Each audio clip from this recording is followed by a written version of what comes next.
Vous savez, il y a toujours une difficulté pour introduire, véhiculer l'élévation spirituelle dans la vie quotidienne. En effet, ce n'est pas trop difficile d'être un grand tzaddik lorsqu'on est dans les murs d'une yeshiva. Tu prends ta gemara, ta tfila. En effet, tu fais une bonne tfila et tu fais une bonne étude. Bon, c'est extraordinaire. Mais lorsque tu sors dans la rue de véhiculer cette Torah, dans ta vie quotidienne, c'est plus difficile. C'est ce que Hachem a dit à Moshe Rabbeinu après Matan Torah. Lechem or lahem, shuvu lachem, lea olechem. Va dire au Bnei Israël, eh bien, allez rentrer dans vos tentes. Vous avez reçu la Torah au Har Sinaï, au Mont Sinaï. À présent, il faut introduire cette Torah chez toi, à la maison. C'est encore plus difficile. On peut recevoir la Torah au Har Sinaï, en effet, mais l'introduire dans la vie quotidienne, c'est plus difficile. On raconte que quelqu'un, eh bien, il a fait une veillée extraordinaire, soir de Shavuot.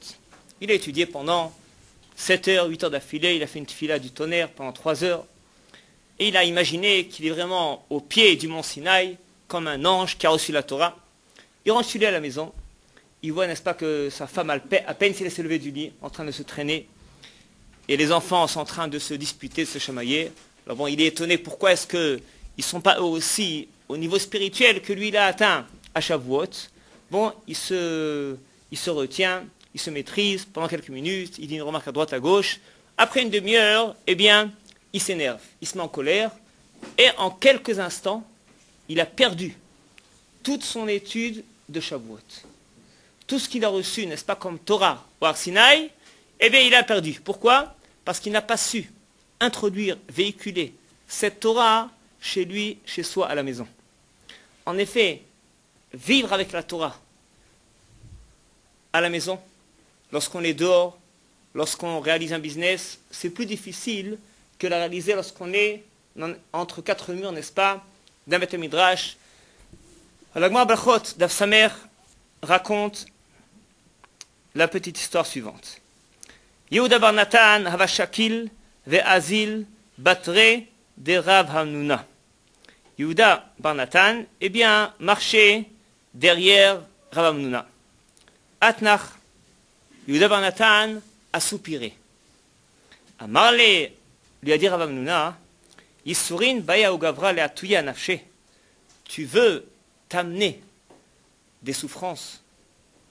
Dirtiv, ki pachati, vayetani, va'ashri agorti, yavoli. Dit le verset dans Iyov, eh bien, j'ai eu peur, et cette peur m'est arrivée, et ce que je craignais m'est aussi arrivé. C'est-à-dire que Rav Hamnuna a enseigné ça à son camarade, lorsque tu te mets à soupirer, lorsque tu te mets à rouspéter, à te plaindre, eh bien tu es en train, n'est-ce pas, d'amener vers toi ces perturbations. Ce que tu crains, tu es en train, n'est-ce pas, de le tirer vers toi. On va expliquer ce que ça veut dire. Il y a un midrash bien connu sur le verset, on va lire dans 2 semaines de Hashem, Parashat Shemot. Et lorsque Hashem voulait envoyer Moshe Rabbeinu libérer Bnei Israël, il a dit à Moshe Rabbeinu, parce que Moshe lui a dit, eh bien, quel nom, par quel nom ils vont me dire ton Dieu, comment il s'appelle? Alors Hashem lui a dit, dis-leur le nom Eye, Asher, Eye.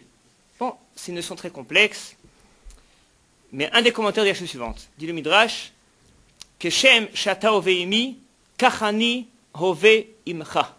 C'est-à-dire, Hashem dit, je vais me conduire exactement de la même façon dont toi, tu vas te conduire avec moi. Comme David Ameler, dans le verset, Hashem Tzilecha. Hashem est ton ombre. Et le Midrash commente, Ma'ot Tzilcha, c'est quoi cette ombre-là? Ma Tzilcha imata mesachek lo mesachek lecha. C'est-à-dire, si tu es devant un miroir, ou alors, n'est-ce pas, on voit ton ombre à travers le soleil, eh bien, si tu vas rigoler, eh bien, en effet, pareil aussi pour ton ombre, pour ton image. Si tu pleures, eh bien, cette image aussi, elle va pleurer. Et si tu vas montrer un visage rayonnant, ou alors un visage sévère, un visage triste, eh bien, exactement, cette ombre-là, cette image, ce miroir, te montrera une image pareille. Afaksh Baruch Hu, Hashem tzilcha, Keshem she'ata ove imo ou ove imcha. Hashem, il est ton ombre. La façon dont tu vas rayonner par rapport à Hashem, Hashem aussi va rayonner par rapport à toi. Qu'est-ce que ça veut dire? Évidemment, lorsqu'on parle d'ombre ou d'image, de miroir, par rapport à Hashem, il ne s'agit pas, évidemment, de la façade extérieure. Parce qu'en effet, on peut sourire en étant très triste, en étant angoissé. Alors que pour Hashem, lorsqu'Hachem te demande de rayonner, il s'agit du rayonnement de l'esprit, de l'âme, du cœur, du sentiment. Et c'est ce qu'Hachem va examiner en toi. Lorsque tu rayonnes devant Hachem, tu es rayonnant par rapport à Hachem, par rapport à la vie, par rapport à toi-même, Hachem aussi, il va rayonner. Hachem me'ir lecha panim. Il te montre pareil. Hachem tzilcha, il va réagir exactement de la façon identique. Alors que si tu as un visage, une mine allongée comme on dit, Hachem aussi pareil. C'est-à-dire que si tu te mets constamment à soupirer, à râler, à rouspéter sur ce qui ne va pas, sur tes échecs, il s'agit évidemment même d'échecs réels, de problèmes réels. Quand tu te mets à rouspéter, à râler, Hachem aussi va te montrer exactement l'image identique. La Gemara dit Batar ania azla aniuta. C'est-à-dire, c'est que la pauvreté, elle poursuit le pauvre. Un homme pauvre, la pauvreté le poursuit. Qu'est-ce que ça veut dire? Explique le Shlach Kadosh que la façon dont tu vas te conduire, tu es en train de déclencher exactement le rayonnement pareil et similaire du ciel par rapport à toi. Par exemple, dit le Shlach Kadosh, quelqu'un qui n'a rien à manger. Qu'est-ce qu'il a? Juste un morceau de pain et de l'eau.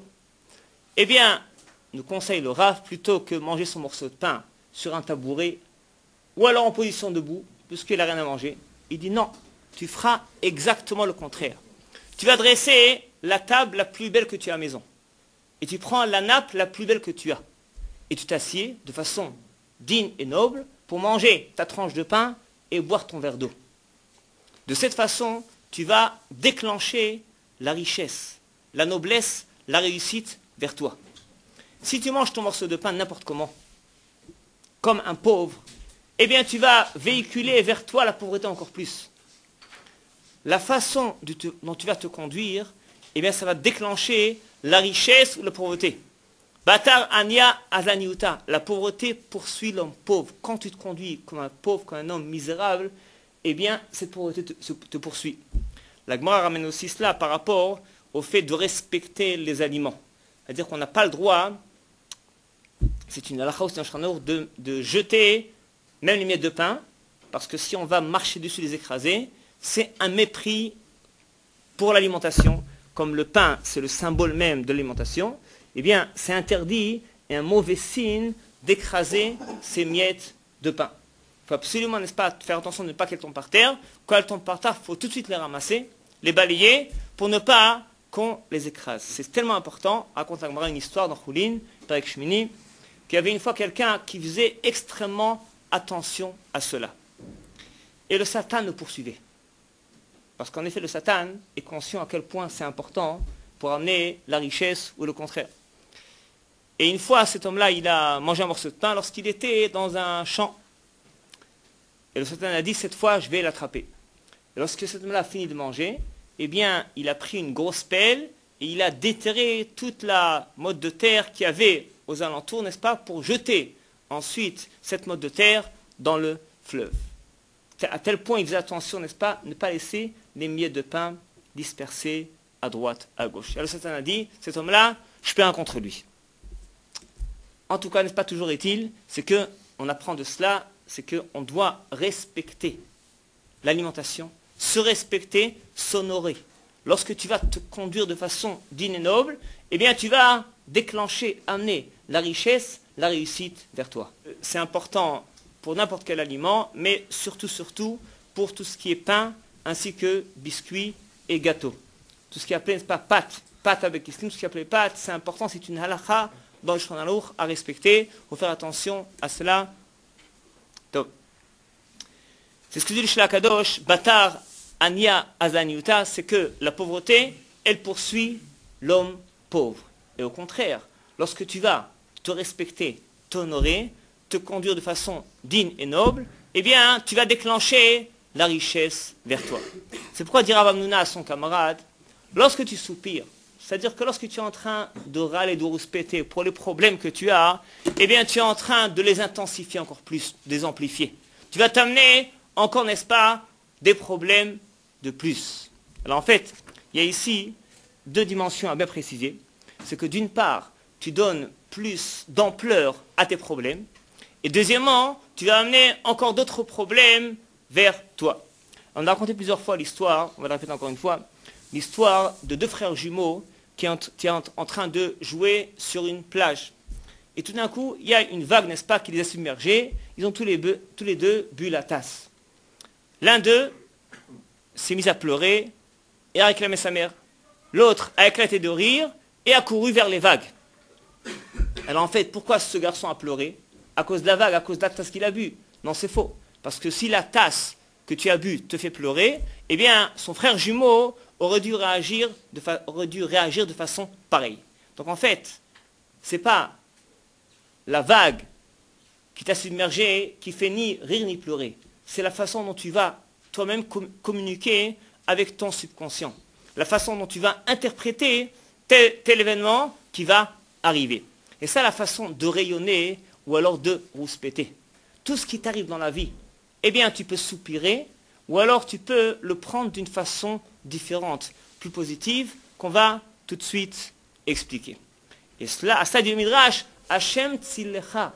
Fais attention. Hachem, c'est ton ombre. Hachem, il va rayonner de façon pareille, qui va être identique à ta conduite. Alors je répète, il ne s'agit pas ici, n'est-ce pas, d'avoir la façade, parce que pour Hachem, ça ne marche pas. Quand tu fais, n'est-ce pas, un sourire jaune, un sourire forcé, ce n'est pas ça qui va marcher avec Hachem. Il faut que tu sois réellement rayonnant dans ton sentiment, dans ton cœur, dans ton esprit. Et on est en train de voir maintenant les parachiotes de Yosef Hatzadik.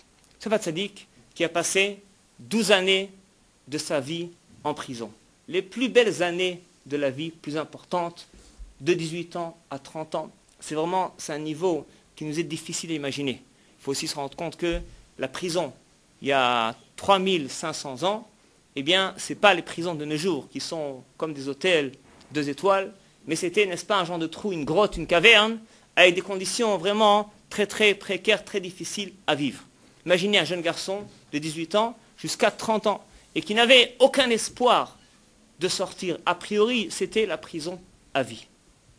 Et dit le Midrash que Yosef, tous les jours, remerciait Hachem et chantait Hachem, même des fois danser dans cette prison. Un niveau qui nous dépasse. Mais grâce à cela, eh bien Yosef a réussi. Juste avant, quand il était chez Potiphar, la Torah nous dit V'chol asher hu oseh, Hachem matzliach biyado. Tout ce que Yosef réalisait, eh bien Hachem lui donnait la réussite. Comment cela? Pourquoi? Parce que Yosef était persuadé que s'il a été jeté, projeté en Égypte, chez Potiphar, ensuite dans une prison, eh bien, pas par hasard. C'est Hachem qui l'a voulu. Jamais il en a voulu à ses frères. La réaction humaine, c'est j'ai raté ma vie, j'ai loupé ma vie, c'est terminé pas, mes frères m'ont vendu, et se remplir de rage, être furieux contre ses frères à cause de cette vente, qui était vraiment a priori, n'est-ce pas, à part les commentaires profonds de Kabbale qui expliquent cela, mais a priori c'était vraiment quelque chose qui dépasse toute imagination. Être vendu par ses grands frères alors qu'il a à peine 17 ans, eh bien il y a toutes les raisons de se mettre à râler, à rouspéter, et de sombrer dans une déprime, un désespoir total. Yosef a fait exactement le contraire. Il remerciait Hachem, il était presque heureux, on va dire, parce qu'il était persuadé que ce n'est pas par hasard qu'il a été projeté dans telle situation. Et en effet, comment est-ce que Yosef a pu, après 12 ans de prison dans une grotte, jeté perdu, eh bien, être dirigé un pays comme l'Égypte? L'Égypte était puissance mondiale numéro 1 à l'époque. Lorsque Paro l'a nommé, ce n'était pas sur un coup de tête. Paro était un homme très intelligent. Et Paro l'a nommé vice-roi sur toute l'Égypte parce qu'il a vu en lui des forces inouïes, des forces infinies. Cette force, Yosef, d'où est-ce qu'il l'a eu? Pas de l'âge de 17 ans. Il a eu parce qu'en effet, pendant ces 12 années, il s'est constamment travaillé. Et le plus grand travail, c'était d'être rayonnant, de ne pas rouspéter, de ne pas râler, de ne pas soupirer, mais au contraire de remercier Hachem. Et il savait, il était persuadé, eh bien, que Hachem lui réservait quelque chose. Des fois, on est dans une situation difficile. Alors, comme disent les commentateurs, la situation, en général, ce n'est pas toi qui l'as choisi. Hachem t'a mis dans telle situation, tel problème, tel pétrin. C'est pas entre tes mains. Ce qui est entre tes mains, c'est une seule chose. La façon dont tu vas réagir par rapport à telle situation. Ta réaction, c'est à toi de la décider. Est-ce que tu vas te mettre à râler, à rouspéter, à déprimer, ou alors au contraire, remercier Hachem et essayer de trouver quelle va être la finalité de telle situation. C'est ce que Sefat Tzadik a bien compris. Il a dit, je suis projeté en prison pendant des années, va savoir combien. Eh bien, peut-être qu'Hachem me réserve un poste, une mission à remplir par rapport à ma famille, par rapport à mes voisins, par rapport aux Égyptiens, par rapport au monde entier. On ne sait pas ce qu'Hachem nous demande. Et tout d'un coup, on va te dire, eh bien, lève-toi. Lève-toi et dirige ta famille. Tu dois faire face à telle situation.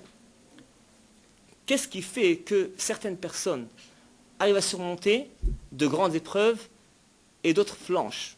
La réponse est très simple. Ça dépend de ton passé. Si tu as su exploiter eh bien, les années, les dizaines d'années qui ont précédé, pour ne pas râler ou rouspéter, mais au contraire, essayer d'exploiter le potentiel maximal que tu pouvais exploiter, de savoir réagir par rapport à telle situation de façon parfaite et idéale. Et donc, automatiquement, les problèmes que tu as traversés, ce n'est pas des problèmes, c'est des réussites. Parce que c'est ce qui t'a immunisé, c'est ce qui t'a bâti, c'est ce qui t'a édifié. Qu'est-ce qui a édifié Yosef? Qu'est-ce qu'il a préparé à être un roi, alors qu'il n'a pas grandi dans la cour royale, à part peut-être une année chez Potiphar. Mais ensuite, au contraire, pendant 12 années en prison, eh bien, Yosef n'a pas cessé de grandir, d'édifier sa personnalité, de se préparer, sans le savoir, à être le vice-roi de l'Égypte. Mais ça dépend uniquement, n'est-ce pas, d'un point important. Est-ce que tu vas te mettre à râler ou à remercier? Est-ce que tu vas soupirer, déprimer, ou alors au contraire, tu vas te dire, j'ai une situation difficile à affronter, eh bien, qu'est-ce qu'Hachem me demande dans telle situation? Quelle est la réaction la meilleure, la parfaite possible par rapport à telle situation, à telle épreuve? Alors, d'une part, on doit d'abord s'habituer à remercier Hachem pour le bien qu'il nous donne. Parce qu'en effet, la nature humaine, c'est au contraire, on pense que, eh bien, tout nous revient de façon ordinaire, normale. Le Gaon Mivina envoyait ses élèves tous les vendredis dans les hôpitaux pour voir les malades, pour prendre conscience, eh bien, sois content, sois heureux que tu es en bonne santé. Et remercie Hachem pour cela. On respire de l'air tous les jours, on a de quoi boire, de quoi manger, de quoi s'habiller, de quoi vivre, et on pense que c'est normal. Et dès qu'il nous manque quelques sous pour acheter n'importe quoi, ou pour faire un voyage, eh bien tout de suite on se met à rouspéter, à soupirer, n'est-ce pas? On est déprimé, on est dérangé par n'importe quel petit problème de la vie. Ça c'est un grand tort. Parce qu'en fait, on ne se rend pas compte. On ne se rend pas compte de tout ce qu'on a par rapport à d'autres situations. Alors bon, c'est pas toujours bien, n'est-ce pas, de comparer des situations trop catastrophiques comme celle de la Shoah ou celle des guerres ou l'inquisition, mais sans arriver si loin, se rendre compte combien de problèmes il y a dans le monde. Problèmes de santé, problèmes de finances, problèmes de shlambaït, problèmes d'éducation, 36 problèmes, 36 domaines. Et faire un bilan par rapport à ce qu'on a et ce qu'on n'a pas, par rapport au monde entier. Ça suffit pour remercier Hachem. La complexité de notre corps humain, l'anatomie, la physiologie du corps humain, il y a des milliers, des millions de miracles qui se réalisent à chaque instant dans notre corps. Vous voyez un peu des livres de physique, de chimie, de science. Qu'est-ce qui se passe dans ton corps? Quand tu as versé une goutte d'acide sur ta peau, eh bien, il y a des dizaines, voire des centaines de réactions qui sont en train de se réaliser à chaque instant, qui sont, n'est-ce pas, la protection de ta peau par rapport à cet acide. Il y a tout de suite, n'est-ce pas, un message qui est donné au cerveau, et le cerveau, n'est-ce pas, va réagir et provoquer des dizaines de réactions automatiques pour protéger ta peau. Notre corps, c'est un laboratoire. On a des milliers, des millions de réactions qui se réalisent chaque instant. Pour cela, remercier Hachem, qu'on soit en bonne santé, qu'on ait de quoi manger, de quoi vivre. À part cela, faire un bilan, même par rapport aux problèmes de la vie. Est-ce que tout ce qu'on avait, qu'est-ce qui nous dérange en général? C'est le programme qui a échoué. Tu as prévu telle chose, ça n'a pas marché. Tu as entrepris telle entreprise, tel programme, et aussi ça n'a pas donné, ça a échoué. Alors bon, évidemment, n'est-ce pas, ça cause une déception. Alors en fait, bien comprendre que l'échec de la vie, c'est aussi une réussite. Comme l'a fait Yosef Hatzadik. Eh bien, son échec, l'échec de sa vie, entre guillemets, entre parenthèses, qui étaient les 12 plus belles années, n'est-ce pas, de la vie, a priori, en prison, de 18 ans à 30 ans, il a su les exploiter. C'est-à-dire, en fait, il n'y a jamais d'échec. Chaque situation, tu peux l'exploiter de façon maximale possible. À toi, n'est-ce pas, de bien communiquer avec ton subconscient. Comme ce jeune garçon qui l'a fait spontanément, eh bien, qui, lorsque la vague a submergé, il a bu la tasse, il a éclaté de rire par rapport à cette vague. C'est-à-dire qu'en fait, chaque événement, tu peux l'interpréter de façon positive ou de façon négative. C'est écrit dans Sefer Yetzira que Oneg et Nega sont les mêmes lettres. Oneg, c'est un plaisir. Nega, c'est un vice, une plaie, un problème. Alors, Oneg et Nega, ce sont 3 lettres qui sont les mêmes. Cependant, quelle différence? Est-ce que le Aïn, il est au début ou à la fin? Lorsqu'il est au début, c'est aussi symbole que lorsque ta vision, eh bien, elle est objective, elle est droite, ça te donne Oneg, c'est un plaisir. Alors que le Aïn, quand il est à la fin, lorsque ta vision, elle est arriérée, elle est déformée, ça te donne Nega, ça te donne un vice. C'est-à-dire qu'en fait, on peut transformer un Oneg en Nega ou un Nega en Oneg, comme l'a fait Yosef. C'est que cette prison, eh bien, pour lui, c'était une source pour pouvoir bâtir sa personnalité. S'il a pu, n'est-ce pas, de la prison après 12 ans, être vice-roi d'un pays comme l'Égypte, ça veut dire qu'il s'y préparait constamment. Il ne s'est pas laissé aller à la déprime, mais il a constamment réfléchi, médité, prié, n'est-ce pas? Il a médité sur la condition humaine, médité sur les valeurs humaines pendant des années, jusqu'à ce qu'il s'est forgé une personnalité, n'est-ce pas, de taille, qui était costaud, qui était solide, qui était prêt à affronter n'importe quel problème de la vie. En effet, il a dirigé un pays entier et dirigé dans la richesse, dans l'abondance, ainsi que dans la famine. Ce n'est pas évident aussi à faire. C'est pas évident. 7 ans d'abondance, pour ensuite, n'est-ce pas, quelques années, c'était 7 ans a priori, mais ça a donné uniquement 2 ans de famine. Alors gérer un pays avec pas une telle intelligence, telle finesse, eh bien c'est Yosef qui l'a fait. Comment est-ce qu'il l'a fait? Il a bâti cela dans les conditions les plus difficiles, les plus misérables qu'il avait, n'est-ce pas, auparavant. Il y a beaucoup d'histoires que des Gdolé Israël, eh bien, en effet, ils avaient des conditions très difficiles, et c'est grâce à cela qu'ils ont grandi. Et d'ailleurs, on a vu hier dans la paracha, c'est que les frères de Yosef, lorsqu'ils s'est dévoilé à eux, eh bien, ils étaient comme effrayés, ils ne pouvaient pas sortir un mot de la bouche. Kinivhalu mi panav. Pourquoi? Parce que, eh bien, ils ont eu comme un peu peur de lui. Ils ont une réticence par rapport à lui. Alors la question est posée, parce que même de nos jours, tu rentres chez un grand tzaddik, il sait qui est en face de lui. Tu rentrais chez Baba Saleh, chez le Stapler, il savait s'il est en face de lui un tzaddik ou un rachat, il savait qui est en face de lui. Ça c'est de nos jours.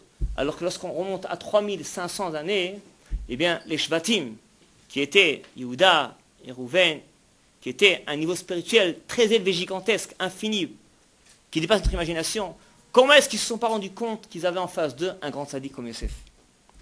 Il leur paraissait un Égyptien, un dominateur. Comment est-ce qu'ils ne se sont pas rendus compte de cela? Alors, la réponse est, c'est qu'en effet, Yosef, il avait cette faculté de pouvoir cacher sa tzidkout. Lorsque tout d'un coup, il s'est dévoilé, il leur dit Ani Yosef. Là, tout d'un coup, il a dévoilé sa grande tzidkout. Et lorsqu'ils se sont rendus compte qu'ils avaient un instinct sadique, même plus qu'eux, ils ont eu peur. Ils ont eu peur et ils ont tout compris. Tout compris. Et ils se sont dit, eh bien, si Yosef avait grandi avec nous, avec Yaakov Avinu, eh bien, il serait arrivé à un niveau spirituel bien plus gigantesque, plus élevé que cela.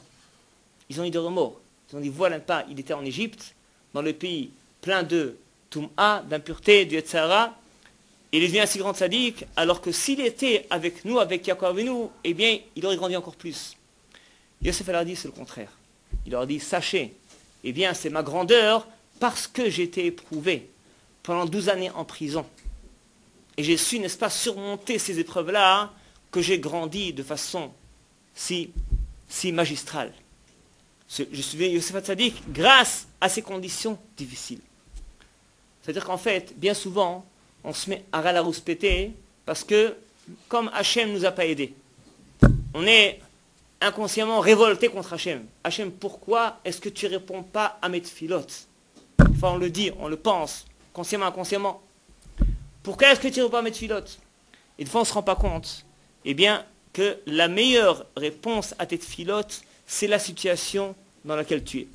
Est-ce que Hachem n'a pas répondu à Yosef en prison? Est-ce que ça n'a pas prié?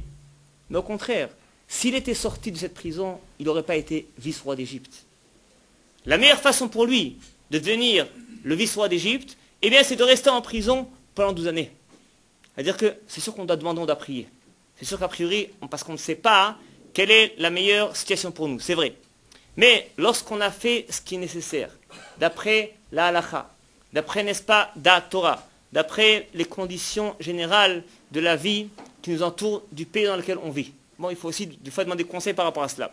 Lorsqu'on a fait ce qu'on doit faire, ce qu'on appelle l'ishtadlut, l'effort nécessaire concret par rapport à ce qu'on devrait faire dans n'importe quel domaine, par rapport à la santé, aux finances, par rapport au mariage, par rapport à la vie de famille, etc., eh bien, il faut se remplir de Emouna que, pour le moment, c'est la meilleure condition qui te revient. Des fois, il faut passer aussi un certain temps de galoute, d'exil. Hachem a décrété à nos ancêtres 210 ans d'exil en Égypte. C'était difficile, très difficile. Mais cet exil, c'est ce qui les a préparés au Matan Torah, à être le peuple élu. Sans cela, ça aurait été impossible. Alors, il est sûr et certain qu'on doit a priori, n'est-ce pas, faire des pieds et des mains de façon normale pour éviter le problème, pour sortir du pétrin dans lequel on se trouve. Il faut demander conseil, n'est-ce pas, à la halakha, à la Torah, à de grandes sommités rabbiniques, en effet. Une fois, n'est-ce pas, qu'on a bien tout vérifié cela de façon objective, qu'on a fait tout ce qu'on pouvait, tout ce qu'on devait faire, se remplir de Emouna, eh bien, la situation dans laquelle tu es, c'est la meilleure. Ne jamais rouspéter, jamais râler, parce que Hachem tzilcha. Hachem, il rayonne en face de toi comme un miroir.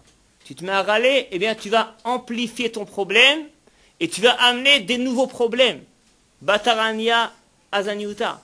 La pauvreté poursuit le pauvre. Quand tu es souriant, souriant dans ton cœur, dans ton âme, quand tu rayonnes, quand tu remercies Hachem pour être en bonne santé, pour respirer de l'air, pour boire de l'eau, quand tu remercies Hachem pour les problèmes qu'il t'a amenés, comme Yosef, n'est-ce pas, qui remercie Hachem pour la prison dans laquelle il se trouvait, eh bien Hachem va te donner la plus grande richesse, la plus grande réussite. Comme dit le verset, de Kol Ashirose, Hachem Matzliach Beyado. Okay? Ma question c'est comment faire quand on sait que c'est pour le bien, mais que la situation a fait quand même souffrir. On est convaincu de la nécessité du bienfait de la chose, mais... C'est exactement la situation de Yosef en prison, et la situation de nos ancêtres aussi en Égypte. En effet, c'est sûr que certaines situations sont difficiles, sont perturbantes, sont angoissantes, font souffrir, en effet. Alors bon, mais comprends bien, c'est que d'abord, le fait de savoir que c'est pour son bien, ça soulage de la souffrance. Le fait de se remplir de Emouna, vraiment de foi parfaite, et essayer de le vivre, cette Emouna, ça va aussi soulager la souffrance. Troisièmement, il faut bien comprendre aussi que la souffrance, c'est aussi une forme de tikkun. C'est quelque chose qui va, n'est-ce pas, comme un vêtement qui est sale. on le passe en machine à laver. On met de la javel dessus. Alors, des fois, une passe à la même un peu irriter le vêtement. Mais il n'y a pas le choix. C'est comme ça qu'on enlève la tâche. Des fois aussi, certaines souffrances, c'est pour notre bien. Le tikkun de certaines avérotes doit absolument passer par la souffrance. C'est écrit que chaque avéra, on peut la réparer de 3 façons.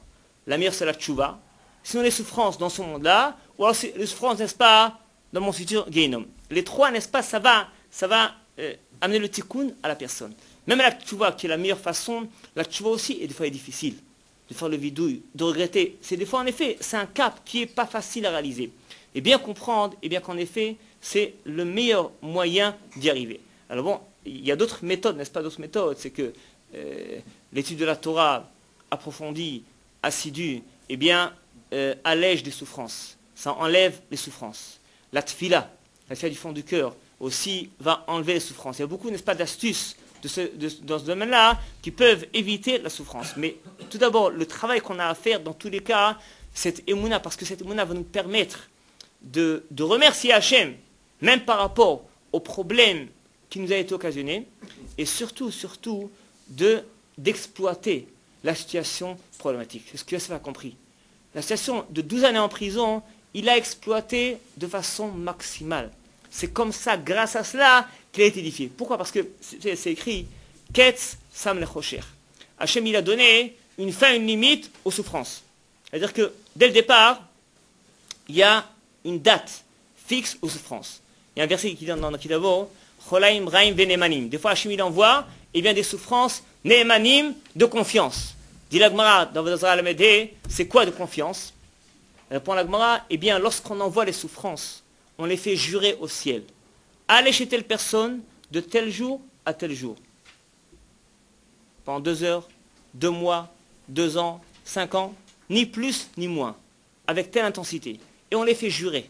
On les fait jurer, n'est-ce pas, de rester exactement jusqu'à telle date. À tel point, dit la Gemara, qu'est-ce qui se passe? Quelqu'un, alors, il avait des souffrances pendant 2-3 ans, il a tout essayé, ça ne marche pas. Une fois, il passe en face d'une église, il dit, ah, j'ai pas essayé encore ça. Mais on va essayer l'église ou une idolâtrie. Il va là-bas, n'est-ce pas, prier à l'église ou se prosterner à l'idole. Et ce jour-là, précisément, eh bien, au ciel, on a décrété que ce jour-là, la souffrance devait le quitter. La souffrance pose la question, est-ce qu'on va le quitter? Il va être convaincu que c'est grâce à la prière à l'église ou alors grâce à l'idolâtrie. Malgré tout, dit la Gemara, que les souffrances le quittent.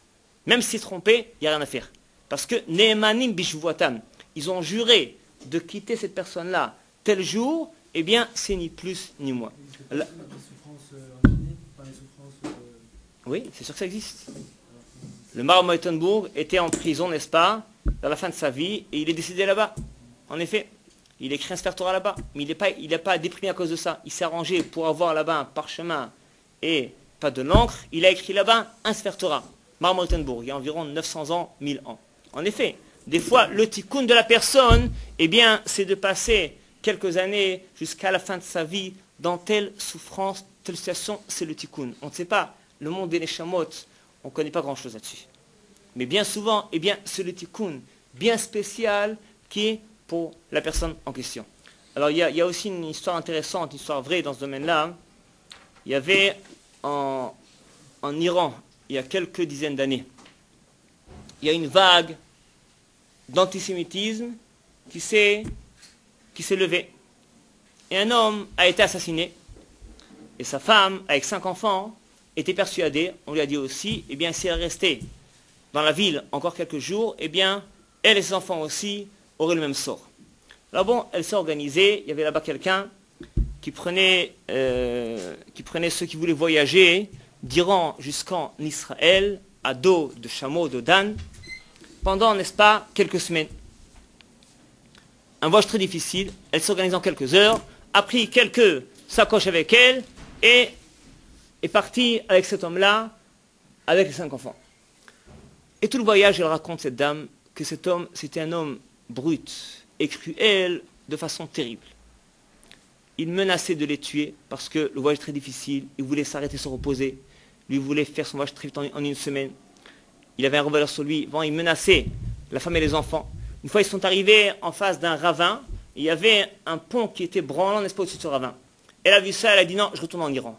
Il a pris son revolver, il lui a dit, pas madame, si vous ne passez pas ce pont sur le ravin, eh bien, vous terminez ici.